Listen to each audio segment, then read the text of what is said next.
ni ukuvuga ngo ibyo abandi batinyi ibitinyuka, ibyo abandi batakora iyo ubikora, ugasanga ushobora kuba wagambana, ugasanga ushobora kuba wasambana, ugasanga ushobora kuba wanywa inzoga, ugasanga ushobora kuba wakora ibibi byinshi, ubugingo bwawe burapfuye. Ubugingo bwawe buri mu mbaraga, buyoborwa n'umwuka wo kutumvira. Ubyumve neza,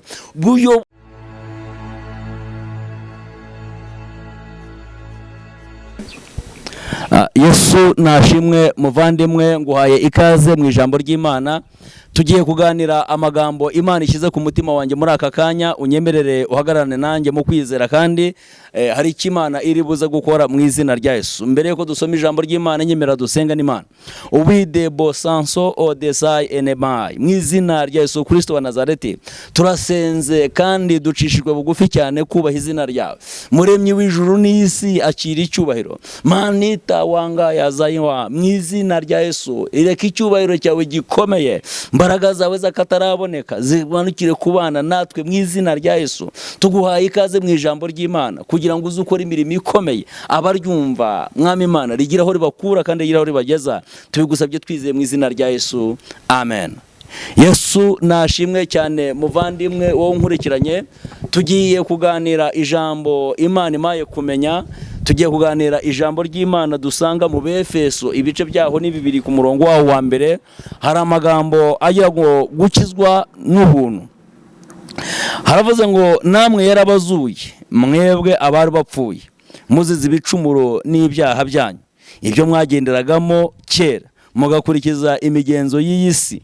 Ijambo ry'Imana ririmo ravuga ibintu bitangaje mu izina rya Yesu Kristo wa Nazareti. Ijambo ry'Imana ratubwiye ngo natwe yaratuzuye, twebwe abari bapfuye tuzize ibicumuro n'ibyaha. Hari ikintu cyari kitwishe, twari twishwe n'iki? Ikintu nuvuga ngo abantu bose ku isi, umuntu wese w'imbata y'icyaha cyaramwishe. Umuntu wese ukora icyaha n'imbata y'icyaha, ngo natwe twari dupfuye tuzize ibicumuro n'ibyaha byacu. Ibyaha byari bitwishe. Ushobora kumbwira ngo se twapfuye dute kandi duhari? Reka mbikubwire. Mu Kinyarwanda bakunda kuvuga ngo runaka yapfuye ahagaze. Bivuze iki? Nuvuga ngo ku mubiri biragaragara ko hari, ariko ibikorwa mu bugingo bigaragara ko ashobora kuba yarapfuye.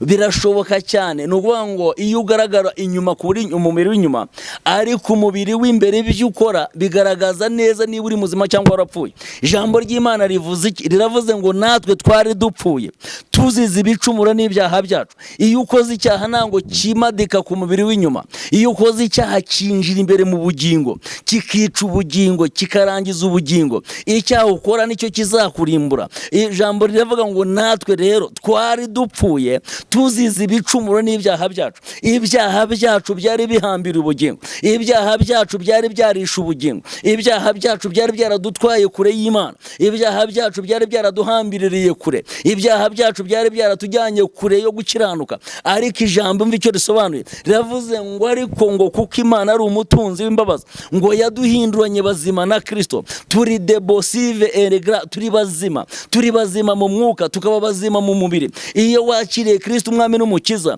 arimbura icyaha akaguhereza ubugingo, arimbura ikibi akaguhereza kubaho. Mu izina rya Yesu Kristo wagaragara ufite ibigango, ufite n'imbaraga rwose kandi z'umubiri, ariko ubugingo bwarapfuye. Birya ngo bwicwa n'iki? Bwicwa n'ibyo ukora. Iyo ukora imirimo ukora yisevinga mu bugingo mo imbere. Ijambo rirambwiye rero ngo natwe twari dupfuye, kandi umva ikintu cyatwicaga rero. Hari ibyo dukora, hari nuvuga ngo hari imbaraga ebyiri zibiyobora. Ngo twayoborwaga n'umwami utegeka iyi si y'umwijima, twayoborwaga n'umwuka ukorera mu batumvira. Hari umwuka ukorera mu bantu, hari umwuka ukorera mu bantu. Reka iki kintu nyivuge neza. Hari umwuka ukorera mu bantu. Iyo umwuka wera adakorera muri wowe, umwuka wo kutumvira niwo ukorera muri wowe, umwuka wo kutubaha ukorera muri wowe, umwuka wo gutinyuka ikibi ukorera muri wowe, umwuka wo gutinyuka icyaha ukorera muri wowe, umwuka wo guhangara ibyo abandi badahangara ukorera muri wowe, umwuka wo kubaha ibyo abandi bubaha ukorera muri wowe. Uwo mwuka iyo ukorera muri wowe rero ubugingo bwawe buba bupfuye. Ibyo ni ibimenyetso bigaragara yuko ubugingo bwawe bwapfuye. Niba urimo utinyuka kubahuka ibyo abandi bubaha, niba utinyuka gukora ibyo abandi batakora, niba utinyuka gukorera ibyo abandi batatinyuka gukora mu ruhame, ni ukuvuga ngo ubugingo bwawe bwarapfuye. Biragaragara yuko uri muzima, uri umugabo mwiza cyangwa uri umusore mwiza cyangwa uri umukobwa mwiza, umumama mwiza, ariko ibintu ukora niba ubikora abandi batinya kubikora, ni ikimenyetso kigaragaza ko ubugingo bwawe bwapfuye. Ijambo riravuga ngo twari dupfuye ngo kuko twayoborwaga n'umwuka wo kutumvira Imana. Hari umwuka wo kutumvira, hari umwuka wo kutumvira Imana, hari umwuka wo kutubaha Imana. Uyu mwuka wo kutubaha Imana, uyu mwuka wo kutumvira Imana, uyu mwuka ni ukuvuga ngo wari warabasi imitima. Ijambo riravuga ngo ariko Imana ishobora byose, kuko deceive bresia zaywa mu izina rya Yesu, kuko Imana ishobora byose ari umutunzi w'imbabazi, ngo yaduhinduranye bazima na Kristo.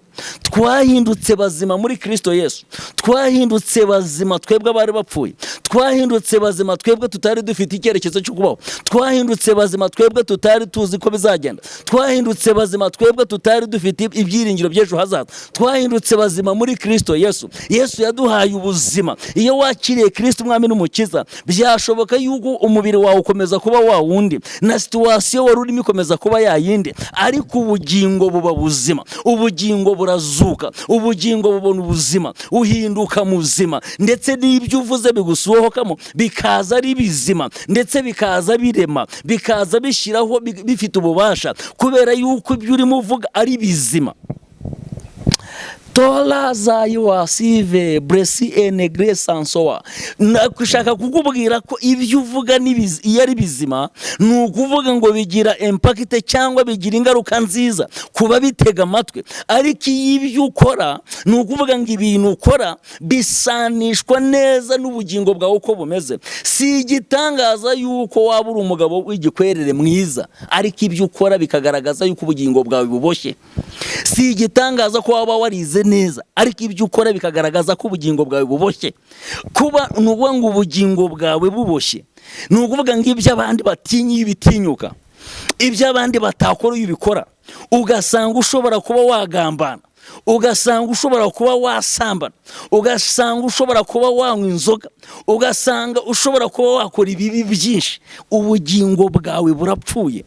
Ubugingo bwawe buri mu mbaraga, buyoborwa n'umwuka wo kutumvira. Ubyumve neza, ubugingo bwawe buyoborwa n'umwuka wo kutumvira. Ariko ijambo ry'Imana umva icyo rivuze. Imana irashaka gusimbuza imbaraga zakutwazaga igitugu, ikazisimbuza imbaraga z'umwuka wera. Ibyo abandi batinyuka, wowe ukabitinya. Ibyo abandi baha agaciro kandi birimbura, wowe ukabitinya. Mu izina rya Yesu ukazana impinduka nziza mu bantu, ukazana impinduka nziza mu gihugu, ukazana impinduka nziza mu itorero, ukazana impinduka nziza mu rugo rwawe, ukazana impinduka nziza muri karitsiye, mu izina rya Yesu Kristo. Nsatira gusoza, reka mvuge iki kintu. Haranira gukora ibyo abandi bananiwe.